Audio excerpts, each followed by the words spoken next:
الحمد للہ رب العالمین والصلاة والسلام علی سید الانبیاء والمرسلین وعلی آلہ وصحبہ اجمعین.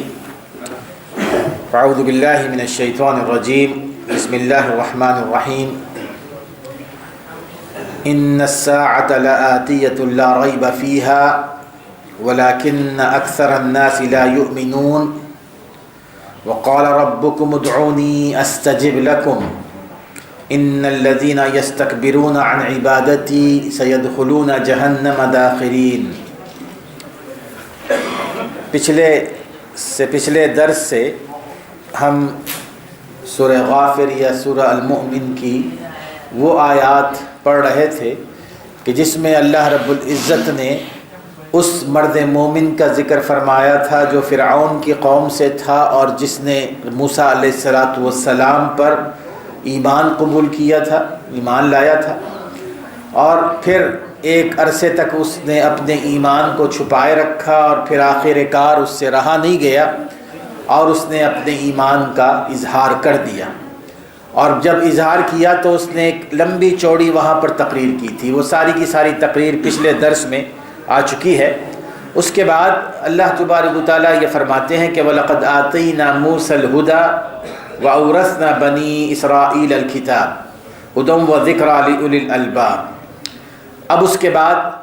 ہم نے موسیٰ علیہ السلام کو وہ راستہ بتلایا جس کے ذریعے وہ اپنی قوم بنو اسرائیل کو فرعون کے ظلم سے نجات دلا سکتے ہو. ہدایت تو اللہ تبارک و تعالیٰ نے موسیٰ علیہ السلام کو پہلے ہی دی ہوئی تھی نا، اور پھر اسی بنیاد پر اللہ تعالیٰ نے موسیٰ علیہ السلام کو نبی بھی بنایا تھا. وَأَوْرَثْنَا بَنِي إِسْرَائِيلَ الْكِتَابَ، اور جو کتاب موسیٰ علیہ السلام کو ہم نے دی تھی اس کے وارث ہم نے بنو اسرائیل کو بنایا. ہدی و ذکریٰ لأولی الالباب، یہ وہ کتاب ہے کہ جس میں اللہ تبارک و تعالیٰ کی طرف سے کھلی رہنمائی ہے، اور یہ وہ کتاب ہے کہ جس میں ان لوگوں کے لیے حکمت اور دعوت ہے جو عقل رکھتے ہوں. اور اس کے بعد اللہ تبارک و تعالیٰ یہاں فرماتے ہیں کہ ان الساعۃ لآتیۃ لا ریب فیہا ولکن اکثر الناس لا یؤمنون، کہ انسان کا اللہ تبارک و تعالیٰ کی یاد سے غافل رہ کر زندگی گزارنے کے جو اسباب ہیں ان میں سے بہت سارے ہیں. ان میں سے ایک سبب یہ ہے کہ وہ جو آخری دن آنے والا ہے اس دن پر انسان کا یقین نہیں رہتا. ولکن اکثر الناس لا یؤمنون، بے شک قیامت آنے والی ہے جس میں کوئی شک نہیں ہے، لیکن اکثر لوگ اس پر یقین نہیں رکھتے. میرے دوستو، قیامت کے حوالے سے اس سے پہلے کئی دفعہ ہم نے گفتگو کی ہے کہ قیامت کی بہت ساری اللہ تبارک و تعالیٰ نے اپنے قرآن مجید میں نشانیاں بتلائی ہیں. رسول اکرم صلی اللہ علیہ وسلم نے بہت ساری نشانیاں بتائی ہیں. اور پھر سب سے بڑی قیامت، جیسے کہ پچھلے درس میں نے ذکر کیا تھا کہ وہ قیامت ہوتی ہے جو ہر انسان پر آتی ہے. ہر انسان پر ایک قیامت آتی ہے نا، کہ ایک بوڑھا شخص رسول اکرم صلی اللہ علیہ وسلم کے پاس آیا اور آ کر اس نے کہا کہ اللہ کے وسلم قیامت کب آئے گی؟ تو آپ نے حاضرین میں سے ایک چھوٹا سا بچہ تھا، اس کی طرف آپ نے اشارہ کر کے فرمایا کہ اس کے جوان ہونے سے پہلے تمہاری قیامت تم پر آئے گی ضرور. اس کے جوان ہونے سے پہلے جو قیامت تم پر آنی ہے وہ ضرور آئے گی. تو ایک انسان کو یہ چاہیے کہ اس قیامت کے آنے کا انتظار کرنے سے پہلے اپنے اوپر آنے والی قیامت کا انتظار کرے. اگر کوئی اپنے اوپر آنے والی قیامت کا انتظار کر لینا تو پھر اس آنے والی قیامت پر بھی اس کو یقین ہوگا اور اس کے لیے وہ تیاری بھی کرے گا. جو صرف یہ دیکھتے رہتے ہیں کہ کہ یہ قیامت کے آثار ہیں، یہ آ چکے ہیں، یہ آ چکے ہیں، وہ یہ نہیں دیکھتے کہ ان پر جو قیامت آنے والی ہے اس کے آثار نمایاں ہو چکے ہیں. اور ان کے آثار یہ ضروری نہیں کہ بڑھاپے میں آئیں، جوانی میں بھی آ سکتے ہیں، بچپن میں بھی آ سکتے ہیں، کسی بھی شکل میں آ سکتے ہیں. اور خاص طور پر جن کو اللہ تبارک و تعالیٰ نا 40 سال سے زیادہ عمر دے دے، اور ایک روایت کے مطابق 60 سال سے زیادہ عمر دے دے، اور پھر اس کے بعد ان پر قیامت آئے گی نا، تو ان کے پاس اللہ تبارک و تعالیٰ کے سامنے اپنی بدعمالیوں کے حوالے سے معذرت کا کوئی موقع نہیں رہے گا. کوئی موقع ایسا نہیں رہے گا کہ وہ یہ کہہ سکیں کہ اللہ ہمارے پاس وقت نہیں تھا، یا ہمارے پاس سمجھ نہیں تھی، یا ہم ایسے تھے، یا ہم کچھ اور ایسے تھے. حضور صلی اللہ علیہ وسلم فرماتے ہیں کہ من بلغ 40 سنۃ، کہ جو 40 سال کی عمر کو پہنچ گیا نا، تو پھر اس کے پاس معذرت کا کوئی راستہ نہیں رہے گا کہ اللہ تبارک و تعالیٰ کے پاس معذرت کرے۔ یقیناً ایک بچہ اگر اپنی 10 سال کی عمر میں، 15 سال کی عمر میں اگر وہ اللہ کو پیارا ہو جاتا ہے تو یقیناً وہ ہو سکتا ہے کہ کچھ کہے، لیکن جس کو اللہ تبارک و تعالیٰ نے 40 سال عمر دی ہے، 40 سال کی عمر میں تو انسان بہت کچھ بنا لیتا ہے نا اپنی دنیا، تو جب اگر وہ آخرت کو نہ بنائے پھر اللہ تعالیٰ کے سامنے کیسے معذرت پیش کرے گا؟ تو اس اعتبار سے کہ ان الساعۃ لآتیۃ لا ریب فیہا کا ایک معنی یہ ہے کہ وہ قیامت جو آنے والی ہے، جس سب پر آئے گی، وہ آنے والی ہے ہر صورت میں، لیکن دوسرا معنی یہ بھی ہے کہ ہر ایک شخص پر قیامت آئے گی، ہر کسی پر قیامت آئے گی، اور وہ جو قیامت ہوگی نیکی اور برائی کے اعتبار سے، نیک شخص اور برے شخص کے اعتبار سے کسی پر بڑی آسان ہوگی اور کسی پر بڑی تنگ ہوگی، بڑی مشکل ہوگی۔ جو شخص اپنی زندگی اللہ تعالیٰ کی رضامندی میں گزارنے والا ہوگا تو اس پر جو قیامت اس کی آئے گی نا، وہ اس طرح قیامت ہوگی کہ جیسے بالکل آسانی سے اس کی روح نکالی جا رہی ہے، پتہ بھی نہ چلے۔ اور جس کی زندگی صرف اس دنیا کی مرضی کے مطابق بسر ہو رہی ہو اور اس نے اپنی دنیا کو ہی اپنا ٹارگٹ بنایا ہوا ہو، تو اس کی روح، جیسے کہ میں نے اس سے پہلے بھی کہا ہے، اس جسم سے نکلنا نہیں چاہے گی۔ اس جسم کو اس نے اپنا سب کچھ بنایا ہوا ہوگا، وہ نہیں چاہے گی کہ جس جسم کے لیے اس نے اس قدر تکلیفیں جھیلیں، راتوں کی نیندیں اڑائیں، سب کچھ کیا، اب کیسے اس دنیا کو چھوڑ کر، اس جسم کو چھوڑ کر جائے، تو اس کو پکڑ کر کھینچ کر نکالا جائے، ایسے کھینچ کر نکالا جائے گا جیسے کہ کانٹے دار جھاڑی پر سے اگر کوئی کپڑا آپ کھینچ کر نکالنا چاہیں تو جس قدر مشکل سے نکلتا ہے، اس طرح اس کو کھینچ کر نکالا جائے گا۔ وَلَكِنَّ أَكْثَرَ النَّاسِ لَا يُؤْمِنُونَ، لیکن اکثر لوگ دنیا کی غفلت میں اس قدر سرشار ہیں دنیا کی زندگی میں کہ وہ اس پر ایمان ہی نہیں رکھتے، کہتے ہیں کہ ٹھیک ہے آئے گی قیامت، ہم پر بھی آئے گی، وہ کون دیکھا، کس نے دیکھا، 60 سال کے بعد آئے گی، 70 سال کے بعد آئے گی، 80 سال کے بعد آئے گی۔ میرے دوستو، یہ سب جانتے ہیں کہ یہ ہمارے ہاتھ میں نہیں ہے۔ اور اس کے بعد اللہ تعالیٰ فرماتے ہیں کہ وَقَالَ رَبُّكُمُ ادْعُونِي أَسْتَجِبْ لَكُمْ إِنَّ الَّذِينَ يَسْتَكْبِرُونَ عَنْ عِبَادَتِي سَيَدْخُلُونَ جَهَنَّمَ دَاخِرِينَ۔ اس درس کی یہ ایک آیت اہم ہے۔ وَقَالَ رَبُّكُمْ، اور تمہارے پروردگار، تمہارا رب تم سے یہ کہتا ہے، ادعونی، تم مجھے پکارو، تم مجھے پکارو، استجب لکم، میں تمہاری پکار کو قبول کرنے والا ہوں، تم مجھ سے دعا کرو، میں تمہاری دعا کو قبول کرنے والا ہوں۔ ان الذین یستکبرون عن عبادتی سیدخلون جہنم داخرین، وہ لوگ جو مجھ سے دعا کرنے میں تکبر کا اظہار کرتے ہیں جہنم میں ذلیل اور خوار ہو کر داخل ہوں گے۔ میرے دوستو، اللہ تبارک و تعالیٰ نے اس امت کو بہت سارے امتیازات دے رکھے ہیں، بہت ساری خصوصیات دے رکھی ہیں۔ ان میں سے ایک خصوصیت، جیسے کہ بعض صحابہ کرام رضی اللہ تعالیٰ عنہم نے بھی اس کی طرف اشارہ کیا ہے، غالباً حضرت عدی بن حاتم رضی اللہ تعالیٰ عنہ نے کہا ہے کہ ایک خصوصیت اس امت کی یہ ہے کہ اس سے پہلے جتنی امتیں آئی ہیں نا، تو جتنی امتوں کی طرف جو رسول بھیجے گئے تھے، ان رسولوں سے اللہ تبارک و تعالیٰ نے یہ وعدہ فرمایا تھا کہ اے رسول تم دعا کرو، میں تمہاری دعا قبول فرماؤں گا۔ لیکن اس امت کو اللہ تبارک و تعالیٰ نے یہ خصوصیت عطا فرمائی کہ ساری امت کو خطاب کر کے فرمایا کہ تم دعا کرو، میں تمہاری دعا قبول فرماؤں گا۔ تم اگر دعا کرو گے تو اس اعتبار سے ہر شخص اپنی جگہ مستجاب الدعوات، ہر شخص اپنی جگہ مستجاب الدعوات، کہ اگر وہ دعا کرے گا اللہ تبارک و تعالیٰ سے ان شرائط کو سامنے رکھتے ہوئے، ان آداب کو سامنے رکھتے ہوئے جو قرآن اور حدیث میں بیان کیے گئے ہیں، اللہ تعالیٰ فرما رہا ہے کہ میں کیوں نہ تمہاری دعا کو قبول کروں۔ اور ہر انسان کی زندگی میں ایسے مراحل آتے ہیں۔ دیکھیے، کوئی انسان یہ نہیں کہہ سکتا کہ میں نے ساری زندگی شروع سے آخر تک اللہ تعالیٰ کی احتیاج کے بغیر گزاری ہے۔ کبھی نہ کبھی کسی نہ کسی شکل میں ایسا موقع آتا ہے کہ جہاں سارے اسباب منقطع ہو جاتے ہیں اور پھر وہ انسان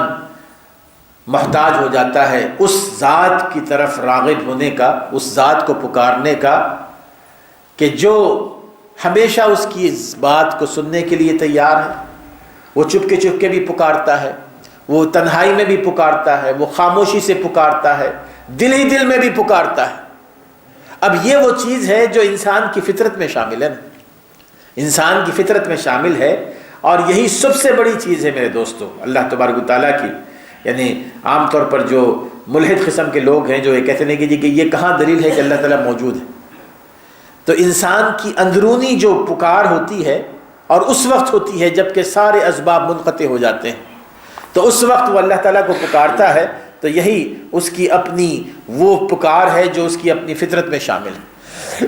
اب اللہ تبارک و تعالیٰ نے ہم پر یہ کرم فرمایا، اللہ تعالیٰ فرماتے ہیں کہ تم مجھ سے دعا کرو،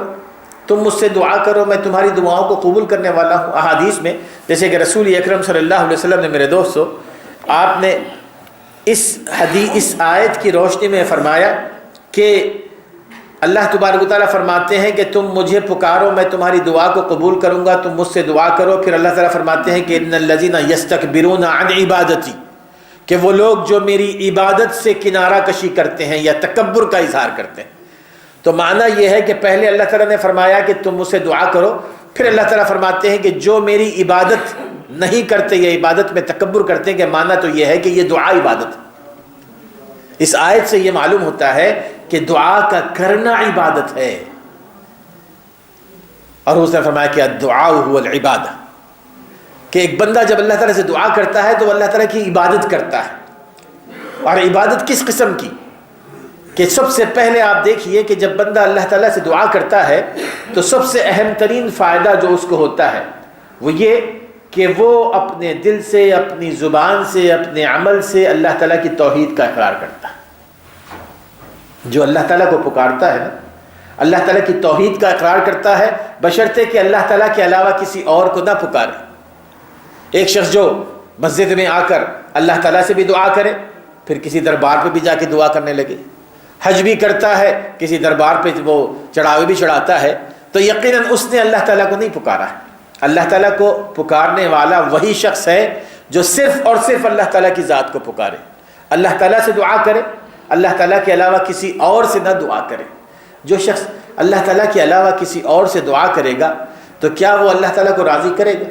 جب وہ اللہ تعالیٰ کو راضی نہیں کرے گا تو پھر اللہ تعالیٰ اس کی پکار کو کیوں سنے گا؟ ایک بندہ جب اللہ تعالیٰ کے سامنے جاتا ہے نا تو وہ اپنے آپ کو، جیسے کہ علماء سلف نے اس کی بڑی اچھی مثال دی ہے کہ جب بندہ اللہ تعالیٰ سے اپنی کوئی احتیاج اللہ تعالیٰ کے سامنے پیش کرے نا تو اپنے آپ کو اس طرح کر لے جیسے کہ ایک مردہ باڈی غسال کے ہاتھ میں ہوتی ہے، یعنی جس کو غسل دیا جاتا ہے، جو غسل دینے والوں کے ہاتھ میں ایک مری ہوئی باڈی جو ہوتی ہے، تو اس طرح وہ اپنے آپ کو پیش کر دے کہ جی کہ میری کوئی حیثیت نہیں ہے، مجھے کوئی تصرف حاصل نہیں ہے، میرے کوئی اختیار نہیں ہے، اللہ تو ہی ہے جو میرے حالات کو تبدیل کرنے والا ہے۔ اب اس انداز میں وہ پیش کرے، اللہ تبارک و تعالیٰ اس کے حالات کو تبدیل کریں گے۔ اور حضرت رسول اکرم صلی اللہ علیہ وسلم نے جیسے کہ فرمایا کہ تم پر اللہ تعالیٰ کا یہ کرم ہے کہ اللہ تبارک و تعالیٰ کے پاس سب سے زیادہ اہم ترین چیز انسان کا اللہ تعالیٰ کی طرف رجوع کر کے اس سے دعا کرنا ہے۔ لیس اکرم اللہ تعالی من الدعاء، اللہ تعالیٰ کے پاس سب سے زیادہ اہم ترین چیز وہ یہ ہے کہ ایک بندہ اللہ تعالیٰ سے ہاتھ اٹھا کر دعا کرتا ہے۔ ان ربکم تبارک و تعالی حی کریم یستحیی من عبدہ اذا رفع الیہ یدیہ ان یردہما صفرا خائبتین، کہ اللہ تبارک و تعالیٰ تو رسول اکرم صلی اللہ علیہ وسلم نے وہ الفاظ استعمال فرمائے ہیں کہ بہت دینے والا ہے، اور پھر اللہ تعالیٰ کو شرم آتی ہے کہ کوئی بندہ اس کی طرف اپنے ہاتھ اٹھا کر اس سے مانگے اور پھر اللہ تبارک و تعالیٰ اس کے ہاتھ کو خالی لوٹا دے، ناکام لوٹا دے اس کو۔ اللہ تعالیٰ یہ نہیں چاہتا، اللہ تعالیٰ تو چاہتا ہے کہ جی کہ اس کے ہاتھ کو بھر کے لوٹا۔ اور پھر ایک حدیث میں حضور فرماتے ہیں کہ لا يرد القضاء الا الدعاء۔ یہ تو ہم سب کو معلوم ہے کہ ہماری تقدیر جو اچھی ہے یا بری ہے اللہ تبارک و تعالیٰ نے لکھ رکھی ہے نا، لیکن ہمیں نہیں معلوم کہ ہماری تقدیر میں کون سی کیا چیز ہے، کب کو ان کا واقعہ پیش آنے والا ہے۔ لیکن رسول اکرم صلی اللہ علیہ وسلم فرماتے ہیں کہ جو کچھ تمہاری تقدیر میں لکھا ہے وہ ہوگا، لیکن اگر تم اللہ تبارک و تعالیٰ سے یہ چاہو، اگر کوئی شخص بیمار ہے یا فاقہ زدہ ہے یا ضرورت مند ہے، اب یہ اس طرح نہ بیٹھ جائے کہ ہو سکتا ہے کہ میری تقدیر میں یہ لکھا ہے۔ اگر وہ اللہ تبارک و تعالیٰ سے پورے آداب کو ملحوظ رکھتے ہوئے اللہ تعالیٰ سے دعا کرے نا، تو اللہ تبارک و تعالیٰ اس کے ہاتھ کو خالی نہیں لوٹاتا، بلکہ اللہ تبارک و تعالیٰ اس کی تقدیر کو تبدیل کر دیتے ہیں۔ بلکہ بعض علماء نے اس حدیث کی یہ تشریح کی ہے کہ اس کی تقدیر میں اللہ تبارک و تعالیٰ نے لکھ رکھا ہے کہ پہلے نے ہم نے اس کے لیے یہ لکھا، پھر اس کے بعد وہ دعا کرے گا، پھر اس کے بعد یہ حالت پیدا ہوگی، یہ کیفیت ہوگی۔ اب اس کے لیے یہ چاہیے کہ وہ اللہ تعالیٰ سے دعا کرے، یہ نہ کیجیے کہ میری تقدیر میں یہ لکھا ہوا یہ ہو کر رہے گا، نہیں، بلکہ اللہ تبارک و تعالیٰ سے دعا کرے۔ اللہ تبارک و تعالیٰ تقدیر کو بدلنے والا ہے۔ اور ہی رسول صلی اللہ علیہ وسلم فرماتے ہیں، طبرانی کی ایک حدیث ہے، آپ نے فرمایا کہ تمہیں کیا پتہ کہ دعا کی کیا اہمیت ہے؟ اگر تم دعا کرتے رہو گے نا تو یہ دعا تمہاری خالی نہیں جاتی ہے، بلکہ یہ دعا تمہارے اوپر آنے والی ان مصیبتوں کے سامنے ایک ڈھال بن جاتی ہے۔ جو تمہیں علم نہیں ہے، جس کا تمہیں علم نہیں ہے، ہو سکتا ہے کہ وہ مصیبت تمہاری طرف آ رہی ہو اور تم نے پیشگی دعا کر رکھی ہو، تو وہ دعا تم پر آنے والی مصیبت کے سامنے ڈھال بن کر تمہیں اس سے بچاتی ہے۔ اور حضور فرماتے ہیں یعتلی جانی، وہ ایک دوسرے سے مد بھیڑ ہوتی ہے ان کی، ایک دوسرے سے وہ لڑتے ہیں، دعا اور وہ مصیبت قیامت تک، اور وہ دعا تم پر آنے والی اس مصیبت کو تم سے دور رکھتی ہے، بشرطے کہ انسان اس بات کا خیال رکھے کہ جب کبھی اس کو ضرورت ہو تو اس وقت نہ ہاتھ اٹھائے، بلکہ اگر وہ ضرورت مند نہیں بھی ہے، یہ ذہن میں رکھیے کہ ضرورت مند وہ نہیں بھی ہے، تو اس وقت بھی اللہ تعالیٰ سے دعا کرے۔ دعا کے آداب میں یہ اہم ترین ادب ہے میرے دوستو۔ رسول اللہ جیسے کہ فرماتے ہیں کہ من سرہ ان یستجیب اللہ عند الشدائد فلیکثر الدعاء فی الرخائب،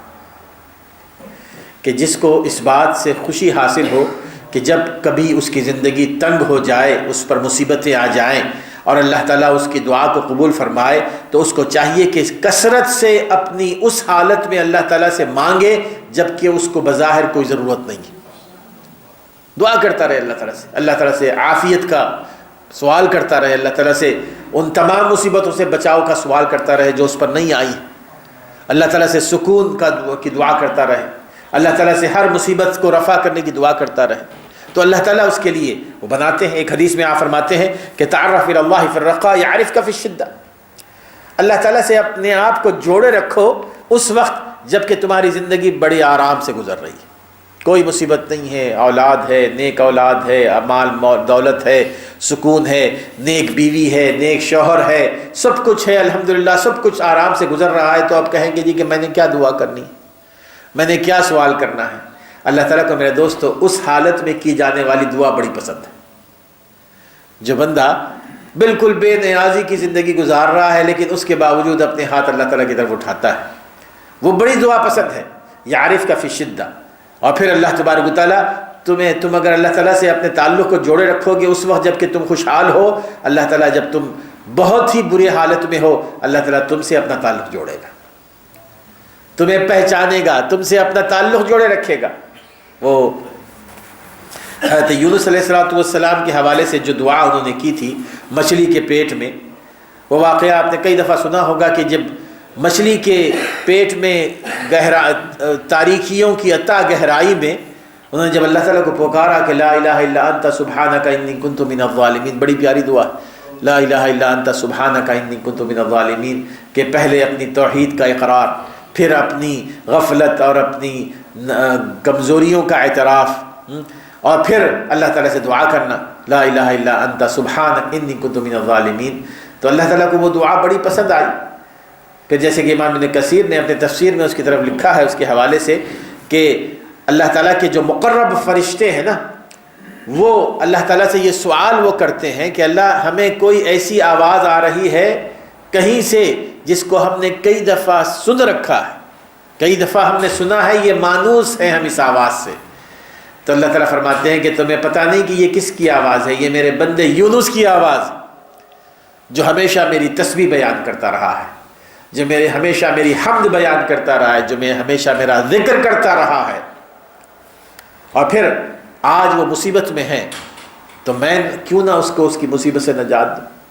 اور پھر اللہ اس میں فرماتے ہیں کہ آگے انہی آیات میں کہ اگر یونس مسبحین میں سے نہ ہوتے، تسبیح بیان کرنے والے میں سے نہ ہوتے، تو وہ اس مچھلی کے پیٹ میں قیامت تک رہتے۔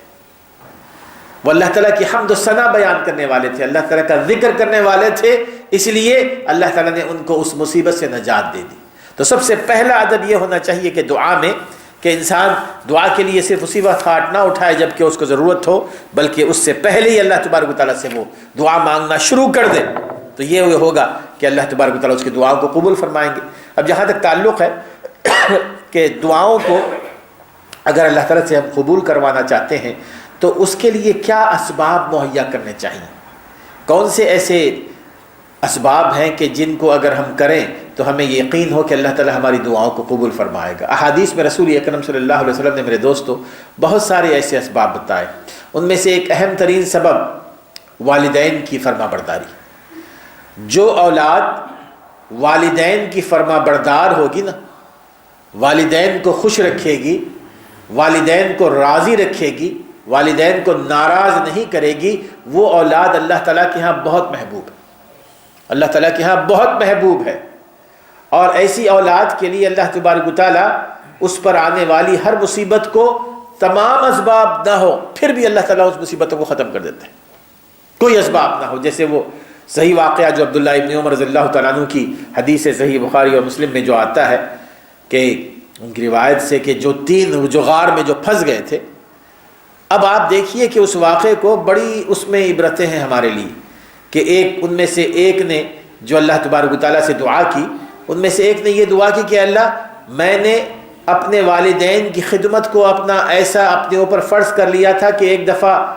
واپسی میں جب میں جا رہا تھا بکریاں چرا کر تو والدین میرے سو گئے تھے، اور میری یہ عادت تھی کہ پہلے اپنی بکریوں کا دودھ نکال کر اپنے والدین کو میں پلایا کرتا تھا۔ میرے والدین بوڑھے تھے، پہلے ان کو پلاتا پھر کسی اور کو پلاتا،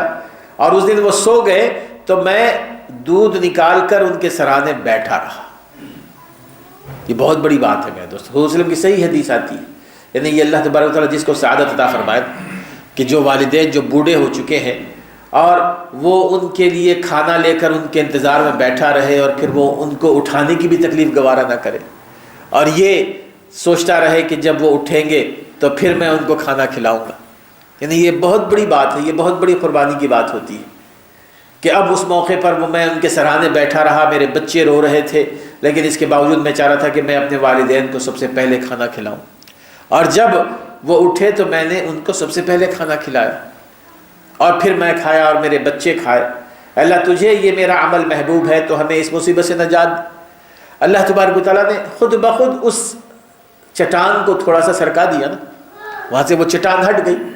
تو والدین کی فرما برداری اللہ تبارک و تعالیٰ کو میرے دوستو اس قدر محبوب ہے کہ اللہ تبارک و تعالیٰ ہم پر آنے والی مصیبتوں کو بغیر کسی ظاہری ذرائع کے ختم کر دیتے ہیں، بغیر کسی ظاہری ذرائع کے۔ والدین کے حوالے سے تو بہت سارے آپ نے واقعات سنے ہوں گے، یعنی دنیا میں بھی ہمیں اس میں اللہ تبارک و تعالیٰ کی طرف سے کامیابی کے راستے اللہ تبارک و تعالیٰ ہمیں عطا فرماتے ہیں، اور آخرت میں بھی کامیابی ہے۔ دوسرا اس میں دعاؤں کی قبولیت کا ایک اہم ذریعہ کہ ہر انسان اپنی کچھ نیکیوں کو جوڑ کر رکھے، جمع کر کے رکھے۔ یہ ذہن رکھیے کہ جو ہمیں اللہ تبارک و تعالیٰ توفیق دیتا ہے نا نیکی کمانے کی، کچھ نیکیوں کو ہم رکھ لیں صرف اپنے اور اللہ کے درمیان، کسی کو ان کا پتہ نہ چلے، اور انہی نیکیوں کو اس وقت اللہ تعالیٰ کے سامنے پیش کریں جب کوئی ہم مصیبت میں ہو، جب کوئی مشکل میں ہو،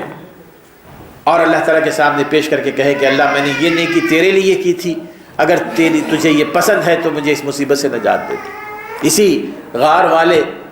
کے واقعے میں انہوں نے جو فیصلہ کیا تھا وہ یہ کیا تھا کہ ہم نے اللہ تعالیٰ کے سامنے اپنے وہ نیک اعمال پیش کرنے ہیں جو ہم نے خالص اللہ کے لیے کیے، کسی اور کے لیے نہیں، خالص اللہ کے لیے پورے اخلاص کے ساتھ اگر ہم نے کیے ہیں تو پھر انہوں نے یہی اعمال پیش کیے تھے، ایک نے والدین کے حوالے سے پیش کیا تھا، ایک نے امانت داری کے حوالے سے، ایک عفت اور عصمت کے حوالے سے، اور انہوں نے یہ کہا تھا کہ اللہ ہم نے صرف اور صرف تیرے لیے کیا ہے۔ تو اگر ہمارے پاس ہمارے اپنی جھولی میں کچھ ایسے نیک اعمال ہوں جن کو ہم نے کسی کے سامنے اس کا اظہار نہ کیا، اور نہ ہی ہمیں دنیاوی منفعت یا دنیاوی مفاد ان عمل کے پیچھے ہو مقصد، تو پھر وہ عمل ہمارے لیے اس وقت کام آتا ہے جب کہ سارے راستے مسدود ہو چکے ہوں، سارے راستے بند ہو چکے ہوں، اور اس عمل کے ذریعے اللہ تبارک و تعالیٰ یقیناً ہماری مدد فرماتے ہیں۔ اور تیسری شکل وہ یہ کہ جب اللہ تعالیٰ کے سامنے اپنی دعاؤں کی قبولیت کا اگر ہمیں کوئی راستہ بنانا ہو، تو جیسے کہ رسول اکرم صلی اللہ علیہ وسلم کی یہ حدیث اس سے پہلے بھی آپ نے کئی دفعہ سنی ہوگی، آپ فرماتے ہیں کہ من عاد لی ولیا فقد آذنتہ بالحرب، کہ جو میرے ولی کے ساتھ جھگڑا مول لے گا نا، میرے ولی کی مخالفت کرے گا، ولی سے مراد میں انشاءاللہ بتاؤں گا، جو میرے ولی کو تکلیف پہنچائے گا، تو یاد رکھو کہ میں نے اس کے خلاف اعلان جنگ کر دیا، میں نے اس کے خلاف اعلان جنگ کر دیا۔ اب رسول اکرم صلی اللہ علیہ وسلم نے ولی بننے کا راستہ بھی بتا دیا ہے کہ ولی انسان کیسے بن سکتا ہے۔ حضور فرماتے ہیں کہ وما تقرب الی عبدی بشیء احب الی مما افترضت علیہ، کہ ایک بندہ اگر ولی کے مقام پر پہنچنا چاہتا ہے، ولایت کے مقام پر، تو اللہ تعالیٰ فرماتے ہیں، یہ حدیث قدسی، اللہ تعالیٰ فرماتے ہیں کہ میرا بندہ مجھ سے جو قریب ہونے کے راستے چوز کرتا ہے، تو ان میں سب سے بہترین عمل جس کے ذریعے وہ مجھ سے قریب ہو سکتا ہے وہ اعمال ہیں جو میں نے اس پر فرض کیے، فرائض، نمازیں، روزے، حج، زکوٰۃ، یہ والدین کی فرما برداری، امانت داری، سچائی، یہ تمام کے تمام جو فرائض ہیں، اگر وہ پابندی کے ساتھ پوری صحیح شکل کے ساتھ کرتا رہے گا تو مجھ سے سب سے زیادہ قریب ہو جائے گا، اس لیے کہ مجھے یہی چیز سب سے زیادہ پسند ہے، میرے بندے سے مجھے سب سے زیادہ پسند یہی ہے کہ جو میں نے اس پر فرض کیے ہیں ان اعمال کو بجا لاتا رہے، تو مجھے یہ سب سے زیادہ محبوب ہے، اور پھر وہ مجھ سے قریب ہوتا چلا جائے گا۔ وَمَا يَزَالُ عَبْدِي يَتَقَرَّبُ إِلَيَّ بِالنَّوَافِلِ، پھر اس کے بعد فرائض کے علاوہ اگر وہ فرائض کے ساتھ ساتھ نوافل کا بھی اہتمام کرے، فرائض کے ساتھ ساتھ نوافل کا بھی اہتمام کرے، تو وہ مجھ سے اور قریب ہوتا چلائے گا، اور قریب ہوتا چلا جائے گا۔ نوافل سے مراد صرف نفل نمازیں نہیں ہیں کہ فرائض سے پہلے فرائض کے بعد نفل روزے بھی ہیں، نفل صدقات بھی ہیں، نفل عبادات ہیں مختلف قسم کی، جو بھی نوافل، وما یتقرب الی عبدی، اور پھر وما یزال عبدی یتقرب الی بالنوافل، کہ بندہ نوافل کی ادائیگی کے ذریعے مجھ سے قریب ہوتا چلا جاتا ہے، حتی احبہ، یہاں تک کہ میں اس سے محبت کرنے لگتا ہوں، فاذا احببتہ کنت سمعہ الذی یسمع بہ، اور جب میں اس سے محبت کرنے لگتا ہوں تو پھر میں اس کے وہ کان بن جاتا ہوں جن سے وہ سنتا ہے، میں اس کے ہاتھ بن جاتا ہوں جن سے وہ چیزوں کو تھامتا ہے، میں اس کے وہ پیر بن جاتا ہوں جن سے وہ چلتا ہے۔ اور پھر حضور فرماتے ہیں کہ جب وہ مقام آ جاتا ہے لَإِن سَأَلَنِي لَأُعْطِيَنَّهُ، اب وہاں پہنچ کر اگر وہ مجھ سے مانگے تو میں ہر صورت میں اس کو دوں گا۔ لَإِن سَأَلَنِي لَأُعْطِيَنَّهُ، جب کبھی وہ مانگے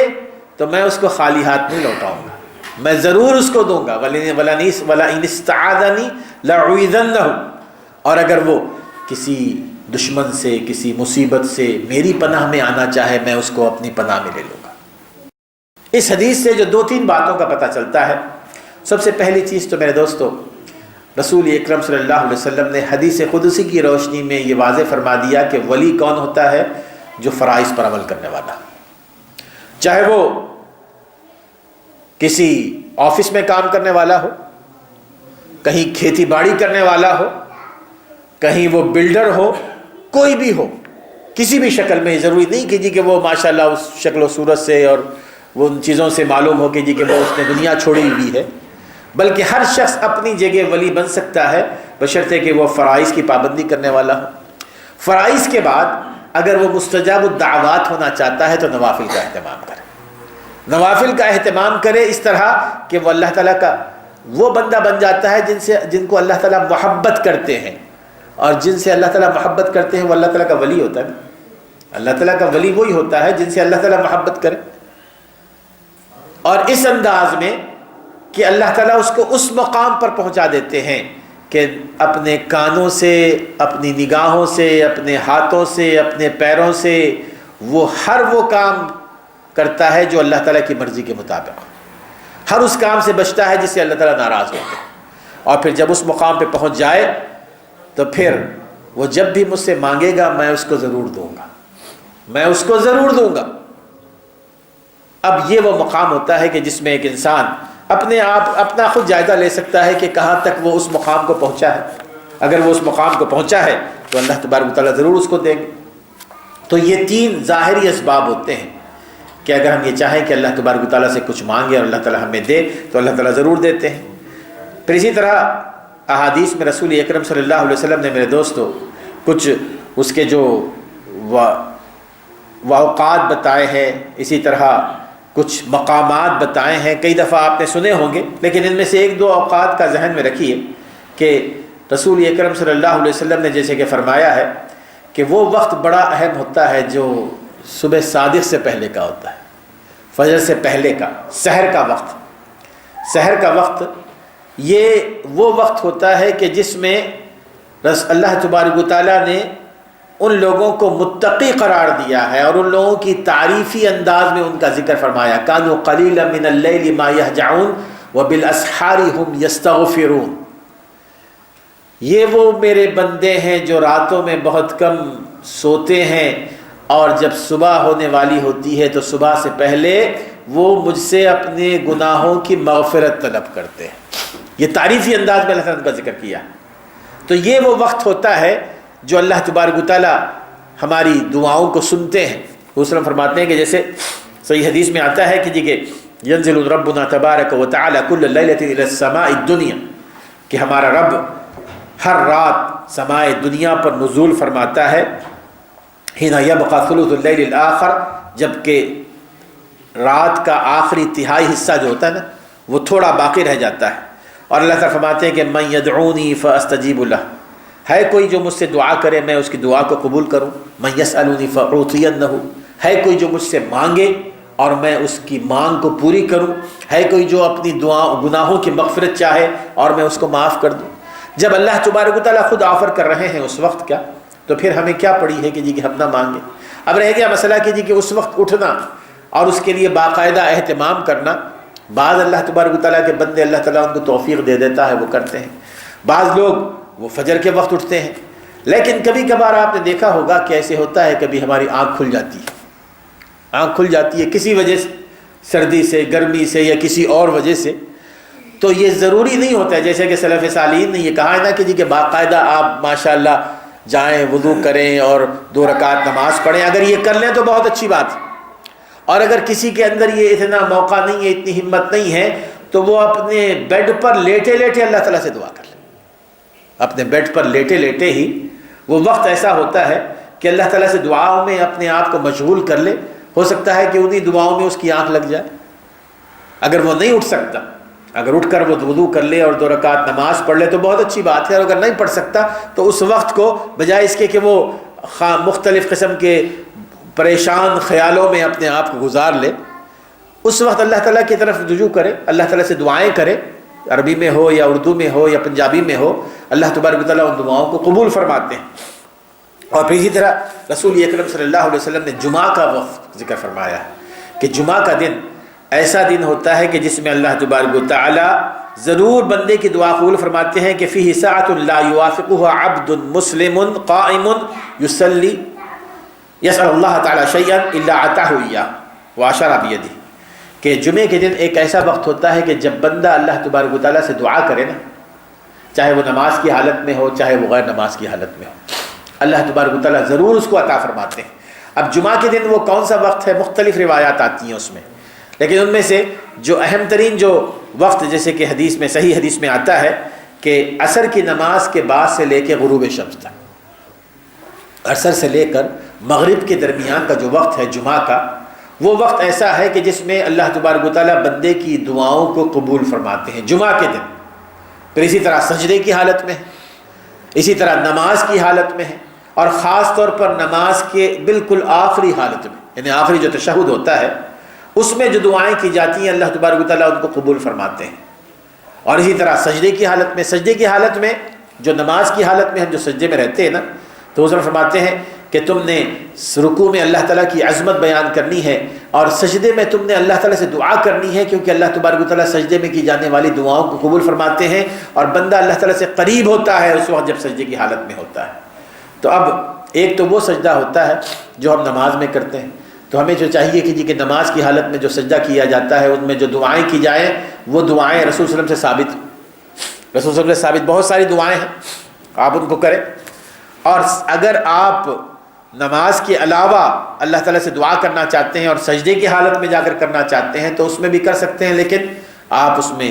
اپنی زبان میں بھی کر سکتے ہیں، لیکن نماز کی حالت میں عربی زبان ہی میں کریں، یہ بہتر ہے۔ بہرحال یہ وہ چیزیں ہیں، یہ جو اوقات ہیں، ان کا اگر ہم نے خیال رکھا تو یقیناً اللہ تبارک و تعالیٰ کے پاس ہماری دعائیں قبولیت کا درجہ پائیں گی۔ اور اگر کوئی شخص ان چیزوں کو جانتے ہوئے بھی اللہ تعالیٰ سے وہ دعا نہ کرے تو اللہ تعالیٰ فرماتے ہیں کہ ان الذین یستکبرون عن عبادتی سیدخلون جہنم داخرین، حقیقت میں وہ تکبر کرنے والا ہے، فخر کرنے والا ہے، غرور کرنے والا ہے، اور یہ ذلیل و خوار ہو کر جہنم میں جائیں گے۔ اللہ تعالیٰ ہمیں اسے محفوظ رکھے، اللہ تعالیٰ ہمیں توفیق دے کہ اللہ تعالیٰ سے ہی مانگے، اللہ تعالیٰ کے علاوہ کسی اور سے نہ مانگے۔